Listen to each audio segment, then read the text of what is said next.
સોનેરી નોળિયાની વાર્તા. મહાભારતનું યુદ્ધ સમાપ્ત થતાં જ્યેષ્ઠ પાંડવ યુધિષ્ઠિર ભારત વર્ષના રાજા બન્યા. એમણે અશ્વમેઘ યજ્ઞ દ્વારા વિશાળ સામ્રાજ્યનું આધિપત્ય મેળવ્યું અને એમના રાજની સફળતાપૂર્વક શરૂઆત કરી. તેઓ અવારનવાર ગરીબો અને ભૂખ્યા લોકો માટે મિજબાનીઓનું આયોજન કરતા. ગરીબો અને બ્રાહ્મણોને ભોજન તથા દાન આપીને એમને ગર્વ થતો.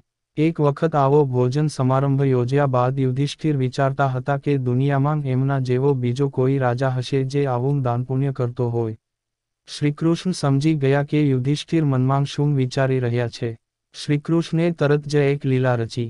મહેમાનોએ ભોજન લઈ વિદાય લીધી પછી ભોજનમંડપમાં જ્યાં ભોજન લેવાયું હતું તે જગ્યાએ થોડું વધેલું અન્ન વેરાયેલું હતું. શ્રીકૃષ્ણ, યુધિષ્ઠિર અને અન્યો મહેલની અટારીમાં બેઠા હતા ત્યાંથી એમણે જોયું કે એક નોળિયો ક્યાંકથી આવ્યો અને જ્યાં અન્ન વેરાયેલું હતું ત્યાં દોડી ગયો. આ નોળિયો વિશિષ્ટ લાગ્યો કારણ કે એનું અડધું શરીર સોનેરી હતું. આ નોળિયો આમથી તેમ દોડાદોડી કરતો હતો અને ખૂબ જ અજંપામાં લાગતો હતો. યુધિષ્ઠિરે એને બોલાવીને પૂછ્યું કે એને શેનો અજંપો છે અને કઈ વાતની તકલીફ છે.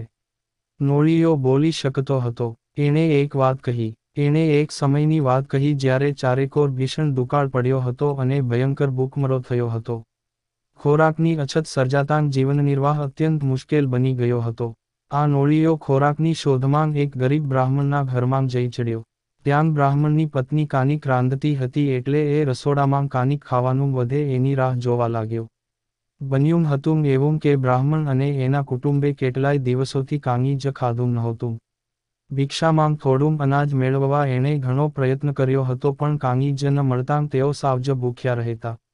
નસીબ જોગે આજના દિવસે એને ઘઉંનો થોડો લોટ મળ્યો એટલે એ રાજી થતો ઘરે આવ્યો અને વિચારવા લાગ્યો કે આજે ઘણે દિવસે મને અને મારા કુટુંબને, મારી પત્ની, પુત્રવધૂને કાનિક ખાવા મળશે. બ્રાહ્મણે સાંજની પૂજા કરી અને એના કુટુંબ સાથે જમવા બેઠો.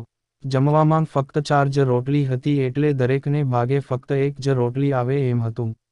તેઓ જમવાની હજુ તો શરૂઆત જ કરતા હતા એવામાં દ્વાર પર એક ભિક્ષુક આવ્યો. ભિક્ષુક ભૂખથી મરી રહ્યો હતો એટલે એણે તાત્કાલિક કાનિક ખાવાનું આપવા કહ્યું. બ્રાહ્મણ માટે તો આ સત્યની કસોટી હતી. એક બાજુ એનું પોતાનું કુટુંબ ભૂખથી પીડાતું હતું અને અહીં ગૃહસ્થ ધર્મનું આચરણ કરવાનું હતું. ગૃહસ્થ માટે તો અતિથિ દેવો ભવ, આંગણે આવેલ અતિથિ તો ભગવાન ગણાય. એને યોગ્ય સત્કાર કર્યા વિના પાછો ન મોકલાય. ભૂખ્યા બ્રાહ્મણે એની પત્નીને કહ્યું કે એના ભાગની રોટલી ભિક્ષુકને આપી દે. ભિક્ષુકે એક રોટલી ખાધી અને કહ્યું કે, અરે, આ રોટલી ખાઈને તો મારી ભૂખ ઉગડી ગઈ. મને થોડું વધારે ખાવા આપો. બ્રાહ્મણની પત્નીએ એના પોતાના ભાગની રોટલી પણ ભિક્ષુકને આપી દીધી. એણે વિચાર્યું કે પોતાના પતિ સાથે જવાબદારી નિભાવવાની એની ફરજ હતી. ભિક્ષુક હજુ ધરાયો નહોતો. એણે વધુ ખાવાનું માંગ્યું. બ્રાહ્મણના પુત્રએ પોતાના ભાગની રોટલી પણ આપી દીધી. ભિક્ષુક હજુ પણ ભૂખ્યો હતો એટલે બ્રાહ્મણની પુત્રવધૂએ પણ એના ભાગની રોટલી ભિક્ષુકને આપી દીધી. આ કુટુંબના જીવનની આ અંતિમ કસોટી હતી. હવે ભિક્ષુકની ભૂખ શાંત થતાં એણે સંતોષ સાથે વિદાય લીધી. પરંતુ બ્રાહ્મણનું કુટુંબ હવે ભૂખ સહન કરી શકે એમ નહોતું. એક પછી એક ચારેય જણ મૃત્યુ પામ્યા. હેબતાઈ ગયેલા નોળિયાએ આ આખી ઘટના જોઈ. એ પોતે પણ ભૂખથી મરી રહ્યો હતો એટલે એ રસોડામાં થોડો લોટ પડ્યો હતો ત્યાં દોડી ગયો. એના શરીરનો થોડો ભાગ આ લોટને અડક્યો અને એણે આશ્ચર્ય સાથે જોયું કે એટલો ભાગ સોનેરી થઈ ગયો હતો. ત્યારથી આ નોળિયો ફરીવાર આવો ચમત્કાર થાય એની પ્રતીક્ષા કરી રહ્યો હતો.